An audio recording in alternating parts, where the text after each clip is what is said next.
Welcome to Habs Unfiltered, episode 261. I'm your host, Blaine Pudvey, and I'm joined now by my co-host, Treg Wilson. Hello from Ottawa. It's about time you're all moved in. All moved in. I brought all my stuff, which was already here. And Yeah. and now I'm here. A little lonely me. All by myself. Yeah. Hello, darkness, my old friend. Well, I mean, it's Ottawa. I mean, who doesn't want to be in Ottawa except for everyone in Ottawa? Exactly. I have a truck, so I'm supposed to be here around this time. Now, when you got the truck, did it come with the standard truck nuts, F Trudeau sticker, and upside down flag? No, I didn't buy it in Alberta, so I didn't get all that. Fair. Yeah, so. But now you can just mix in with the convoy when it shows up. Yeah. I'm like, hey guys, I just want to get through. Yeah. Just trying to go to work, a job. You guys remember what those are? Maybe not. I don't know. Maybe not. But for our listeners, Matt Smith, our other co-host, who's in Kuwait on deployment, wants to pass on to everyone a hearty hello, and he misses you all. He wants to be at the draft in July to see everyone, but the chances of that happening are very, very slim. So he apologizes. So you get us instead. Ha ha. And we apologize for that.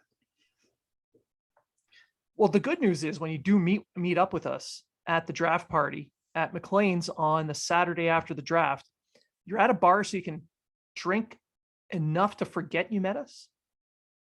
That's what I do. And I live with me. That explains a lot. So much. So because of how busy we have been with Treg moving and Matt deployed and myself on career courses with the Navy, we've had a bit of a gap between episodes, but we're back now. We're going to get back into our rhythm of one a week. And today's episode, we're going to talk about a bunch of different items. We're going to talk about the Leskinen signing, Suzuki, Weber, Anderson, and Logan Mailloux. So I want to start with Mailloux. So Logan Mailloux, it was announced he is staying in Montreal to rehab his shoulder after surgery and to see how he interacts with the other prospects and draft picks at rookie camp and whatnot, to see if he can meld and kind of fit in and how he's progressed. I think it's a good idea to try. Well, according to all the doctors and that he's been working with, the ones from Kingston and the ones that the Montreal had him working with, they all had positive things to say about him, about his progress, about what he's been doing. He's agreeing and meeting all the requirements that have been put in front of him. But Kent Hughes keeps saying, it's not really he says it's not a development thing or the way he plays. It's they want to see how he is on a personal level and make sure he's overcome his demons in that. He said that twice. Although I do think it is a little bit of a playing thing, because let's face it, he's barely played hockey the past 2 seasons. So you can't just, his first 9 games, I think he had 9 points with Kingston last year, and then he kind of faded off a bit, then hurt his shoulder, and then that was the season. Oh, with London, yeah. And that was the season. And then he only played 13 games in Sweden the year before. So, he's only had less than 30 games under his belt over the past 2 years. And this is a good way for them to slow the process and still see how he does I don't expect Logan Mailloux to be playing for Laval next year, but, I do expect, if this goes well, I do expect some kind of contract to come his way within probably the end of next season. Probably. So the way I see this, this is going to give the Canadians all the legs to stand on to say that they've done everything. Yeah. They've put him through these programs. They've tried him out. They tested him out, so that if he doesn't get a contract before the end of next season, they will get their compensatory pick and they can say, well, we did everything we could. Yeah. But, and at the same time, this is due diligence for them before they even bother to offer a contract. Yep. Oh, definitely. And it gives them a, you know, in the public eye, I guess they sat there and said, listen, we put them all through these stages. We just didn't do this. We just didn't forget about what happened. We made sure that this guy was going to progress and become, I mean, if anything, it's going to be a reclamation project is how they're going to spin it. Yeah. You know, similar to the Andrew Shaw with the homophobic slur thing. I mean, it's on a bigger scale, I think, than that, but I guess I agree. Yeah, it's bigger than that, but it's the same, but same idea. Same idea, same process.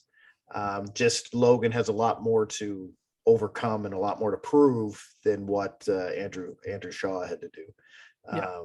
And a lot more maturity. I mean, Andrew Shaw was an adult, whereas Logan Mailloux, you know, is still only 18, I think, 18, 19. He's 18 now. He was 17 when he did all this dumb Correct. shit. And I mean, don't get me wrong. He knew what he did. He knew it was wrong, but he still did it. But yeah, you're 17 years old. You know, you that, know, yeah, especially today's age. Today, not, you know, nowadays. Yeah. So, and I think it's good for Logan. I think it's good for the Canadians. And I mean, he's a right-handed defenseman. From what we've seen, he's a very good right-handed defenseman. And the Montreal Canadiens need right-handed defensemen. So we'll see. We'll see how it goes. Yeah. So if he shows that he is he's improved on the human level that they're looking for, they'll give him the year to show that he can do it on the ice as well. Yeah. Then they'll think about offering the contract. Yeah. Right now, I say they're probably not going to, and they'll go for that compensatory second round pick, but that could change. See, I think they're going to see how his season goes with London, and then because next season with Weber's, we'll get into that later. With a certain contract off the books, they're going to have a lot of money left over next. They're going to have extra spaces to sign people. So if they do sign him, it won't be until the end of the season. I agree on that. Once he shows everything that they need to see from him, then they'll do an offer. Until then, they're just going to hold on to that compensatory second round pick. Yep. All right, moving on from that to Leskinen. Otto Leskinen signed with the Canadiens. He's returned to Montreal on a two-way deal. League minimum at the NHL level, $300K at the AHL level. And that is essentially where I believe they want him to be, is at the AHL level. At first I was like, I don't understand this signing because they are heavily deep on left-handed defensemen in the NHL and the AHL, even with Ouellette and Belpedo probably coming off the books next season. But the more I look at it, I see it as a depth move. Leskinen kind of fell out of favor with old management and ended up playing in the KHL / Swedish league last year. Did okay. Wasn't spectacular, but wasn't, I mean, just based on the numbers I seen, I didn't really watch him play, so I can't really say one way or the other. I just thought it was a surprise, like, especially with guys like, I mean, you have Norlinder, you have Gooley, you have Jackeye, you have maybe Harris. You know what I mean? Because we don't know if Harris is going to make the team next year. Fairbrother. So you have a lot of left-handed defensemen. I'm not saying that they can't play on the right side, but you have a lot of left-handed defensemen that Schooneman, if he doesn't make the Canadiens, you have a lot of guys that are going to be in that Laval system that are a left-handed shot. And I just don't see where he fits in, but I'm not running the team. So, well, with Niku, Ouellette, and Belpedio likely going into next season, the blue line is going to be extremely young. Like you mentioned, a bunch of guys. Yeah. Leskinen and maybe Fairbrother, perhaps they can play on the right wing, the right side. Oh yeah. Yeah. So you want a little bit of a veteran presence because those young guys, it's their first year as pros, and you don't want to just keep throwing them out there if they're having a hard time. So if you have that that veteran presence that you can use. You can take the guys out of the lineup into the lineup so they can kind of ease their way into the professional ranks. I think that would be helpful for them, especially in their development. And at the same time, if the Canadians run into a lot of injury troubles like they did last year, instead of grabbing one of these young guys and throwing them to the Wolves when they're playing on an ECHL lineup in the NHL, they're not going to, you can take Leskinen and do that to him. Yeah. He's going to showcase himself, and that's the role he wants. Whereas the young guys, you could stunt their development by doing that. Just look at Primo last year. Well, for sure, because Primo really showed what he has when he gets regular ice time in Laval, especially in the playoffs. But I agree all with that. Like, that's another thing I looked into. I was like, you know what? He's going to be the guy that they're going to call up when they need someone to play 3 or 4 games here or there. He's expendable, so they can bring him up or down. And hey, they can leave him in a press box. And hey, if he shows that he can have a little bit of success here or there, who knows? Maybe he's a guy they can, hey, by the way, we want to get rid of this guy, but we got this defenseman here that could be a good 6th, 7th defenseman for you. We'll throw him in with the deal. I don't know. But yeah, the more I thought about it, the more it gives the young guys, it takes pressure off the young guys and the situations, not only for the NHL, but also in Laval, so that they're not forced into too quick. Because, I mean, Laval's pro. Goulie's going to go from the WHL to a pro league, whether it's NHL or AHL. I believe it'll be AHL, but and same with Jack Eye and anyone else coming through. Norlinder, who I still think is fading away, but well, we'll see. He was just okay in the playoffs, and he'll get a shot.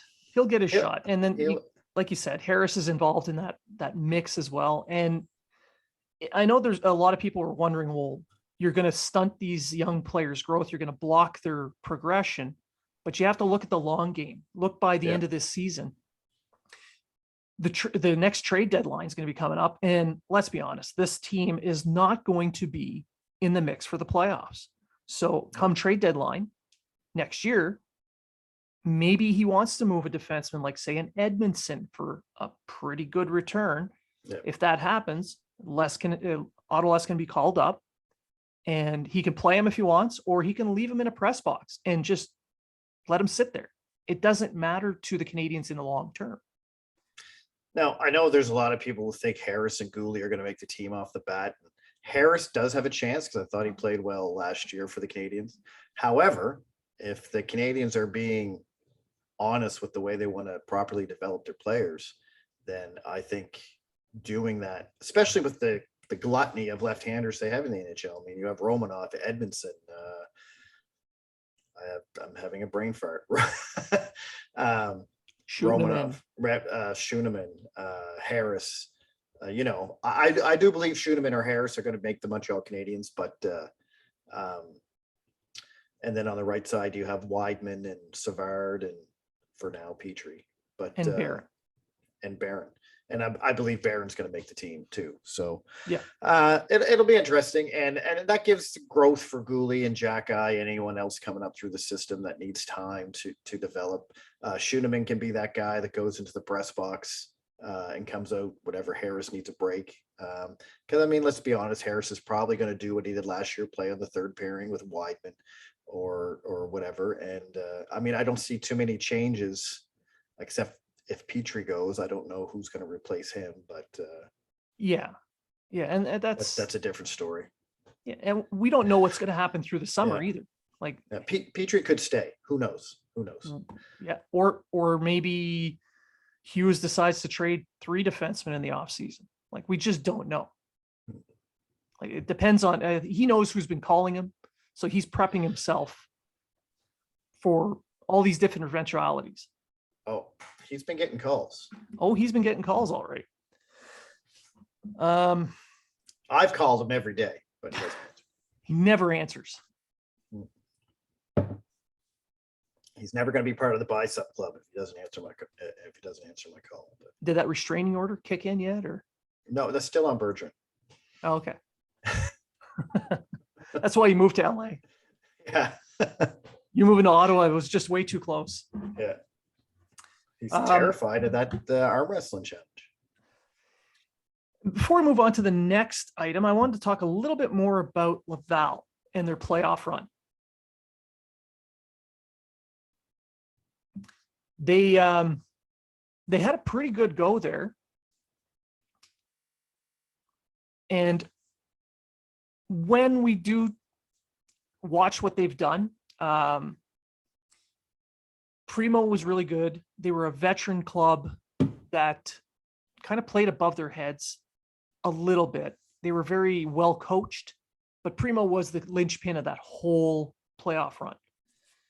So in my mind, it looks like Primo kind of quashed some of the doubts that we had about his progression to this point. Like it's not changing the fact that I believe he needs another year or two, but I don't feel like this year was a complete waste either. No, the playoff run for him was pretty much redemption for the kind of up. Not that he had a bad season in Laval. He wasn't terrible, but he did kind of sort of lose his job to Poulin. Because Poulin did start the playoffs when they first began. So, and his up and down with Montreal, I don't think did really well for him, especially when he did get in games in Montreal. Montreal was a terrible team, and he kind of got shell shocked, I think. So, well, yeah, because everybody in front of him was an AHL, ECHL player in the NHL. So it just made it just highlighted it even more. But no, he had a great playoff run. He was a big reason why the Rocket went one game from making it to the finals. Pekka, old Habs legend Pekka, helped them stop them from getting closer. Hall of Famer and Lindgren, who never played. He wasn't a starting goalie, so that was weird. They went with whoever the other guy was. Hauser, whatever his name is.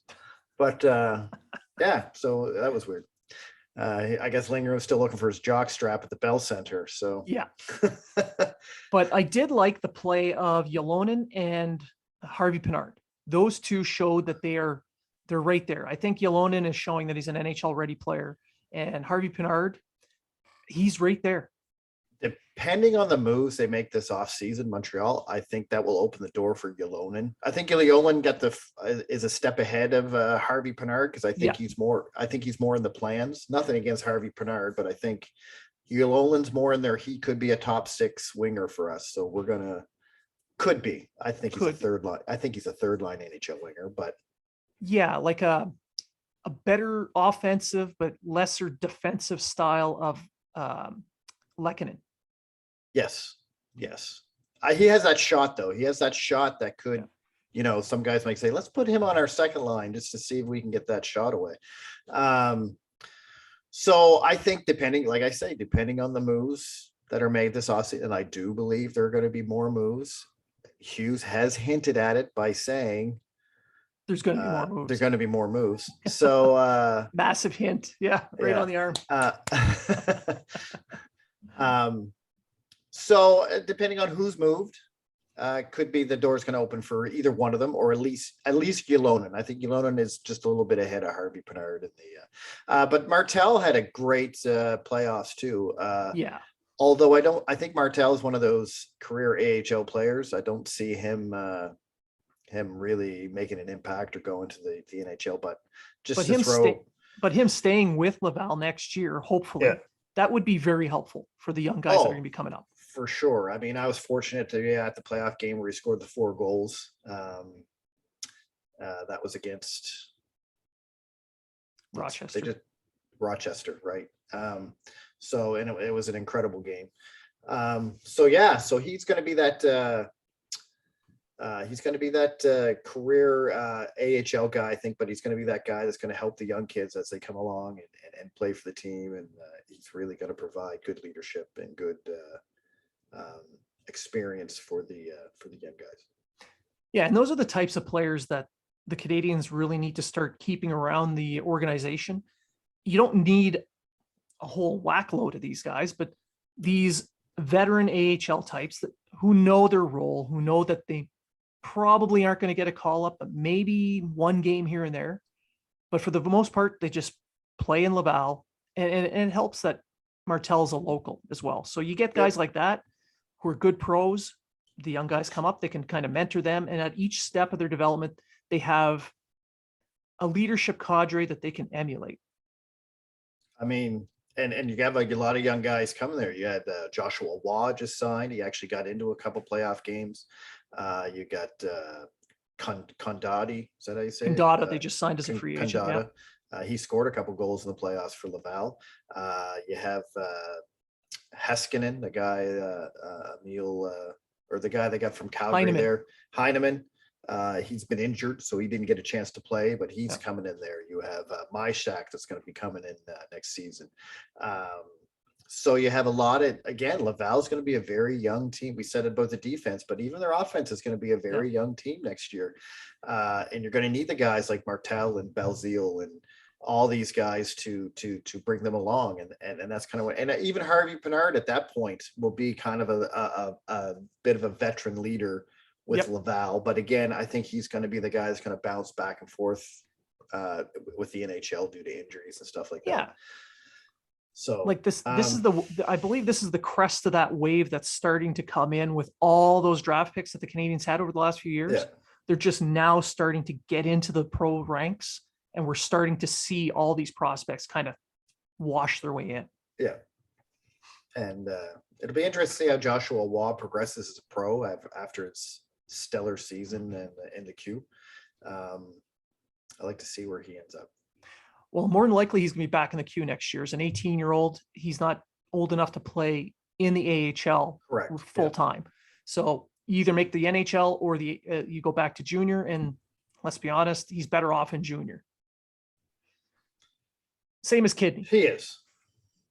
And those two, by the way, Roy and Kidney, were both invited to Team Canada's World Junior Camp this summer for the games in December. That's correct. Yeah.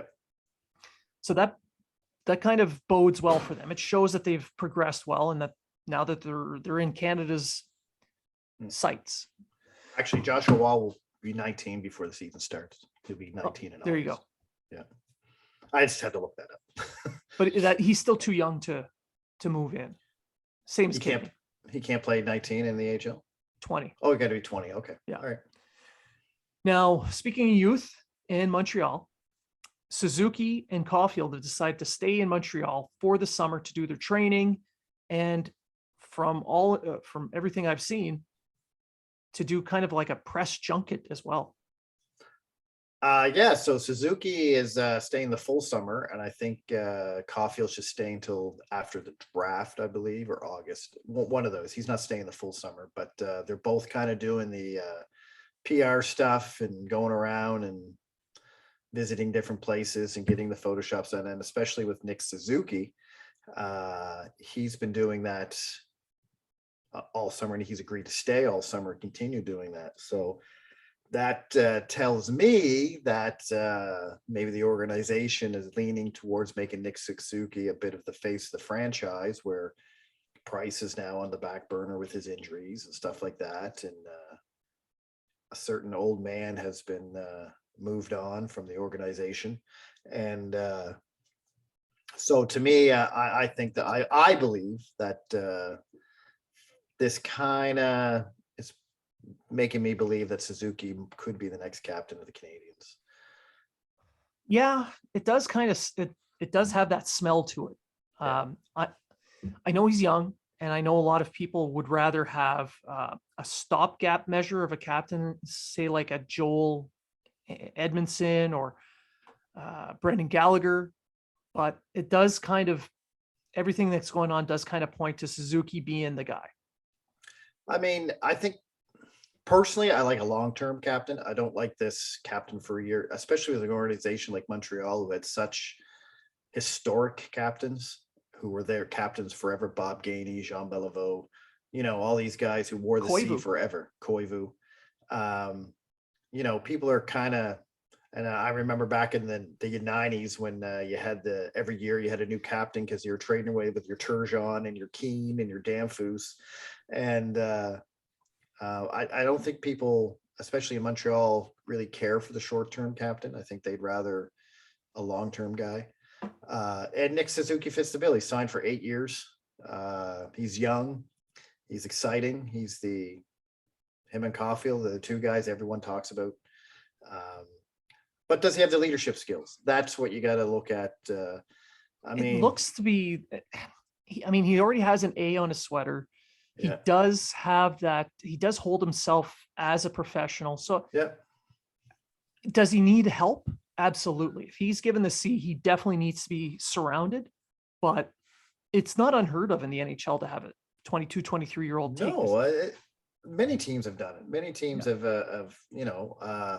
and he doesn't need to be the voice in the dressing room because you have Gallagher, you have Joel Edmondson, you have whoever, you know what I mean? Like that doesn't, just because you have the C doesn't mean you're the go-to guy.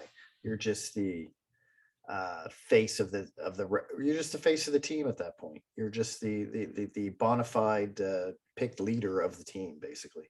The guy that would go around to, say, golf tournaments or charity events, or let's spend his summers in Montreal. Let's hang out by the Bell Center and say hi to people as they go by. That's what they do. Now, speaking of captains, the reason why there's an opening at captain, Shea Weber's been traded to the Vegas Golden Knights, and he's probably never going to play a game anyway. So, I think it'd be funny if he actually came back next year and played for the Knights. I think that'd be hilarious. Man, that would really screw up the Knights cap because they picked him up so that they can work into the LTIR and they can overspend. Correct. So a lot of people got confused with this trade because they're like, why do we trade 7.8 million for 5 million or just under 5 million? It was more so that the Montreal Canadiens, it's more for next season. It really, if you think about it, it's more so the Montreal Canadiens can make moves before the season starts, because right now they were $900,000 over the cap. With him moving, they're now they're now $2.5 million under the cap. So they have room to play. They have room. And this is another big hint that Hughes isn't done making moves, because if he really didn't care about making moves, or he wasn't interested in he didn't have to, there was no rush to move Weber's contract. You could put him on LTIR. You get 7.8 million in cap relief, over 18 million if Price goes on LTIR, and you're laughing during the season. But why make moves during the season if you're not going to be that very good of a team? So, well, it's for him, it's going to be selling. And the trade he made to pick up Evgeny Dadonov in return, Dadonov's on his last season of a $5 million a year contract. He's a guy who scored 23 goals last year. You could expect him to play a top 6 role on the power play, the whole thing. So having another 20 goal season is not unheard of for a player like that. And because he's in his last season, by the trade deadline, if he's on pace for that 20, they can flip him for, say, a 3rd round pick, or if they eat half his cap, maybe a 2nd round pick. So it's, instead of adding picks to pay someone to take Weber's contract, the Canadians basically got something in return without having to overpay, just so someone could take that contract. Now the Anaheim Ducks want to make sure that trade actually went through, because they thought they had a deal too, and it didn't happen. Yeah. But I saw that on Twitter. That was pretty good. Yeah. And that's the key to this trade. It takes a 7.8, a 4 years left on 7.8 million, and turns it into a 1 year left on a just under 5 million. So that's why I say this is more for next year, because now you don't have either contract on your books. You're going to have Drouin's contract coming off your books. You're going to have Edmondson's contract coming. So you're stockpiling all those players, money. Out of all those players, maybe they all get traded for assets in return as well. Some might, instead of letting them walk for nothing. Yeah, and if that's the case, then you could see this little rebuild that they're doing could fast forward, which nowadays rebuilds are only 3 year. It's not like it used to be where it was 5-10 years. Yeah. You could see that because they have all this cap space now. Now they can sit there and look at certain players that are going to be free agents next year, that are pretty good, that are probably going to ask for lots of money, that could be French Canadian, that are playing in a Huberdeau. market Huberdeau. that are playing in a market that nobody cares about. Huberdeau. But I think it's more right now this year. They need a little bit more cap space because they've Correct. got Rem Pitlick, who's an RFA, and Alexander Romanov. Romanov, who's a 10.2 C RFA, which means he's an RFA, but nobody can put an offer sheet on him. So that's Correct. helpful. That's helpful. So they Yes. need to sign these guys. So how much are you willing to pay them? Are you going to give them a bridge? So there's going to be another trade. Oh, for sure. There has to be. I mean, and there has been a certain player whose name's been thrown around all year, really. Jeff Petrie? No. his Jeff name Petrie isn't in it. But He's there's been won. another name, especially this week, that for a guy that some people, the analytic people, certainly hate. A lot of teams, don't they ever? A lot of teams certainly want him, which, again, weird. You got to wonder why these analytical people are not running hockey teams. It's hard to put an analytical spin on what a power forward can bring. Correct. And if you're not wondering who we're talking about Josh Anderson. So Josh Anderson's name's been brought up. As a matter of fact, I just read on Facebook, which is the pivotal place to go when you want hockey information. Some guy said he heard his buddy is in Montreal, who heard from a legit source that Josh Anderson, there's going to be a 3-way deal with Columbus, New Jersey, and Montreal. Oh, sure. Yeah. With Josh Anderson going to, I believe it's New Jersey, and Montreal ends up with Columbus's first pick, and Columbus ends up with New Jersey's first pick. I think that's how the trade and went. Something else. I think I saw that. But it was from legit sources that his buddy knows, because his buddy's in Montreal right now. So I would trust his ex-girlfriend's cousin's former roommate's dog getting that rumor right versus Eklund. I just found it hilarious because Hughes literally just said yesterday he really has no plans of trading Anderson. He got quite good offers at the trade deadline for Anderson. So to me, that tells me, I'm not saying he's not going to trade Anderson, because he did say, I'm listening, right? Yeah, he said that he's not intending to trade him, but he said he wouldn't turn away any opportunity to make his team better.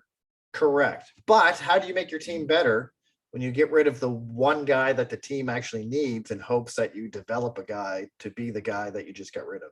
Well, you can't expect the team to be better now. You're looking 2-3 years down the line. And that's what Hughes has been repeatedly saying. I get that, but future. You're hoping that this guy turns into this guy 2 or 3 years down the line.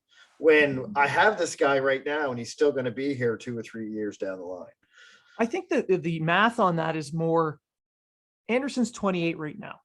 So when Correct, the Canadians finally get their window open and say, let's say 3 years, he'll be 30. He'll be 31. Is he still as valuable or as impactful a player then as he is now? That's the however, you have that power forward that you need on your team there until the next power forward is ready to come in. If he's not, injured repeatedly. True. So that's the gamble that you would have to take to keep someone like him through the rebuild. Now, he has leadership potential or leadership qualities. So that would be helpful for the young guys developing. The way he plays his game, he opens up a lot of space. So guys like Suzuki and Caulfield, they'll be able to have a little bit more space, an extra half second to make a play, which helps their development. Yep. So there's pluses to keeping him. But if you're looking the long term, trading him might be the better way to go, only if the offer really blows his socks off. And it's going to have to really blow his socks off because, like he said, he got pretty good offers at the trade deadline and said no.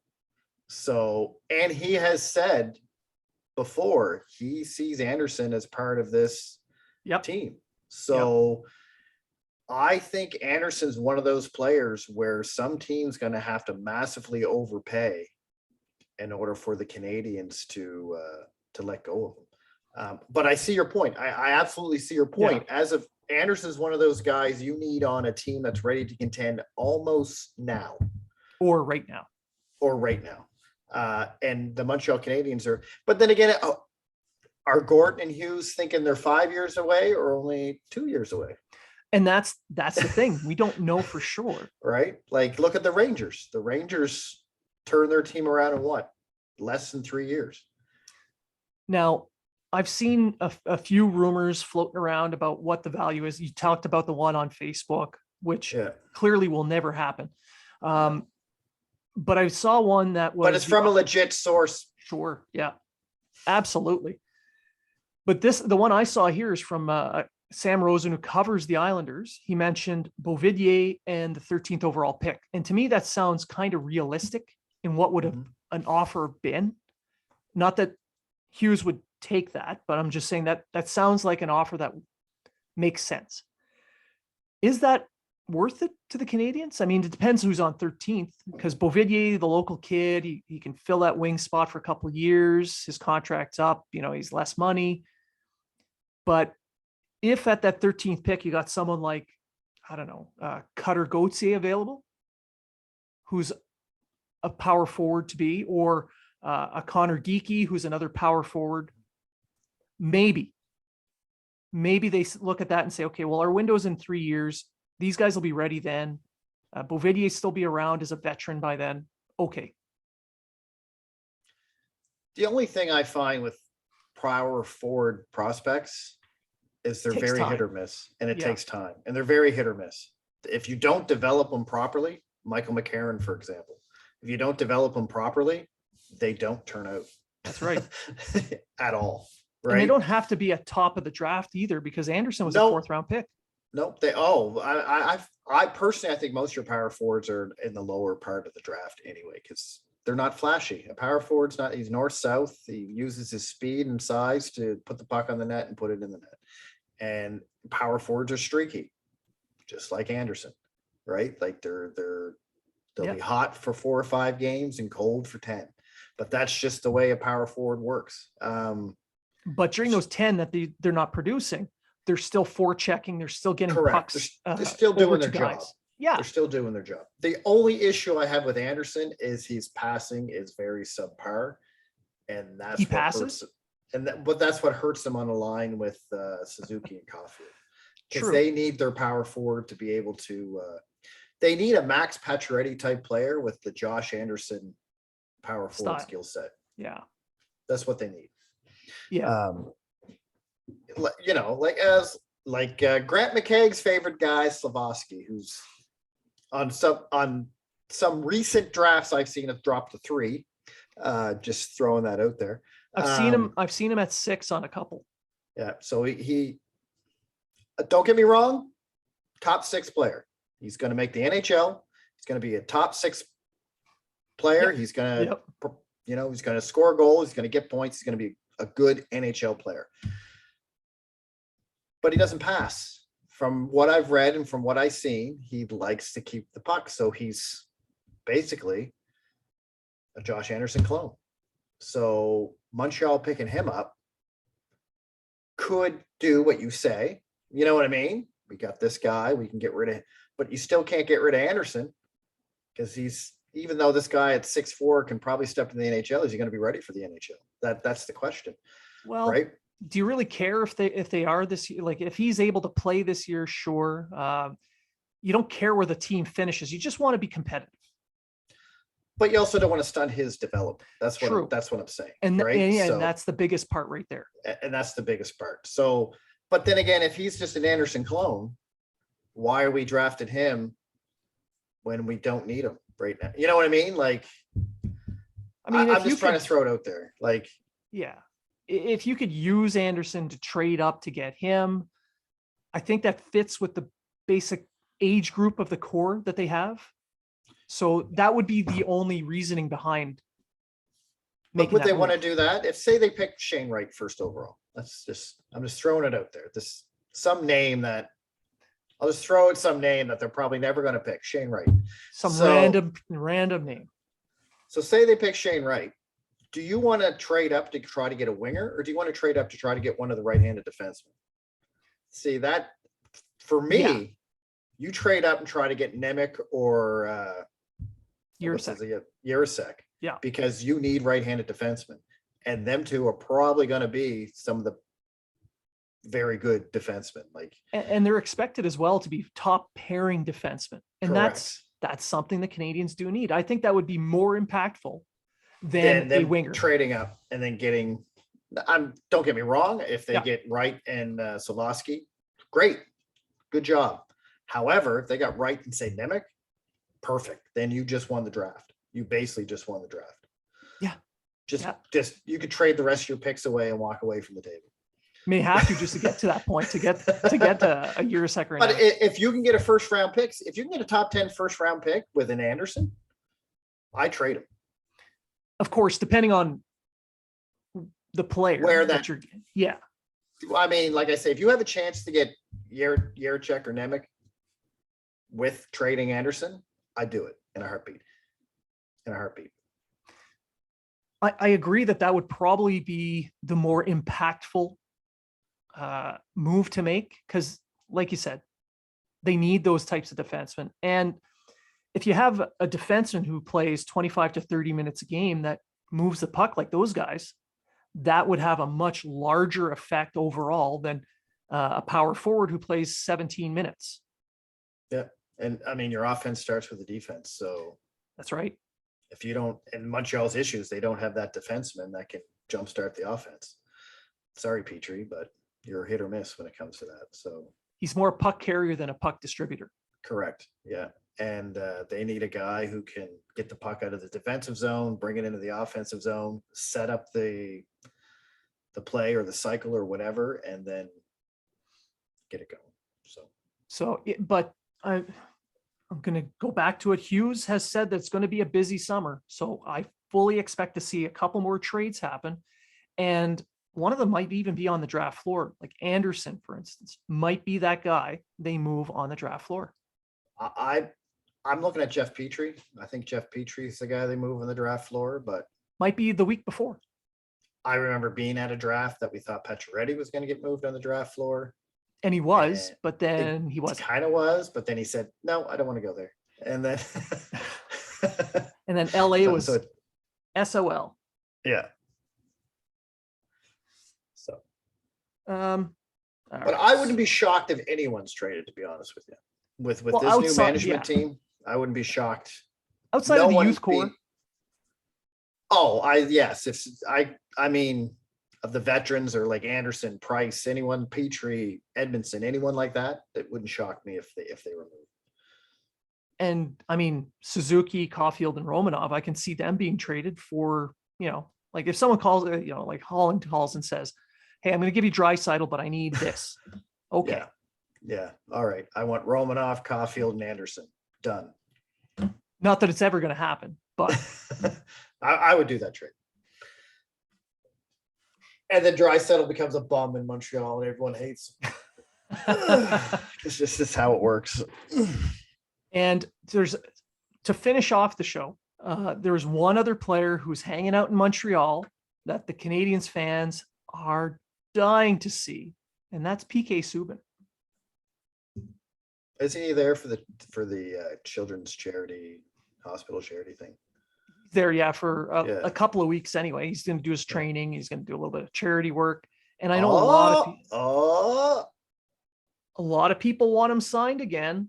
He's a right-handed defenseman. yeah, I don't know. I don't know if that's a fit, especially You with know what? Gallagher. Back when he played for that other team he played for, Montreal. I think he played Yeah. for Montreal. Yeah. Maybe if he was still that PK Subban, Or even the PK at the end of his time in Nashville. maybe, but not the PK now. No. If you sign him, basically what you're doing is you're saying, Barron, you're moving to the AHL and we're going to leave you there all year. Yeah. Which I wouldn't be against, but at the same time, if you're forcing yourself to do it no matter what, I don't think that's the best way to go. Is PK a free agent? Yep. League minimum contract, baby. I would take him on league minimum. But if you're getting PK Subban, you're basically saying we want a tank because he doesn't score any points anymore and he's terrible defensively. So if they you basically got Dom Ducharme, Jeff Petrie is what you got. yeah. But if they do sign him, would that mean that the Canadians really do win the Weber Subban trade because they've gotten assets in return for Weber and PK's back? I guess. I thought they wanted to begin with, but whatever. They're always going to lose that trade because everybody hates the team for trading PK and then re-signing him. Let's get Brendan Kelly on the show, get his thoughts. I tried. No. Is it me? He still has me blocked, so it can't be me. I'm pretty sure it's you. I'm sorry if I tried to put some common sense into his articles. That's never going to happen. But anyway, I think that's pretty much it for the show. You got any final thoughts? Nope. Liftoffapparel.ca, 15% off if you use the code unfiltered. So if you go to workout, if you like to work out, if you want, for any women that listen to us, they have really good women's clothing. Men's clothing is good too. Don't get me wrong, but it's a lot more women's clothing. It's like Lululemon, only not expensive. That's what my wife tells me anyway. It's the Kirkland brand of workout gear. Actually, it's what my daughter tells me because she wears it all the time. But so right on. And for me, I want to just pass on that we do now have a merch store. It's Streamlabs/Habs Unfiltered. Tons of really good items. The hats are amazing. I'm wearing one now. They're just unbelievable. You look like a gangster. It's the beard. It's definitely the beard. So we have that, and we want to remind everyone that we have our draft party coming up in Montreal in a couple of weeks on the 9th of July. Meet us at McLean's Pub. Everyone's welcome. We're going to have swag to give away, T-shirts, hats, the whole 9 yards. We're going to give all that stuff away. We're going to hang out. You can pick our brains, and we can just have a good time. And that's pretty much it. So to our listeners, thank you for listening. Thank you for interacting. And remember, if you're talking about it, so are we.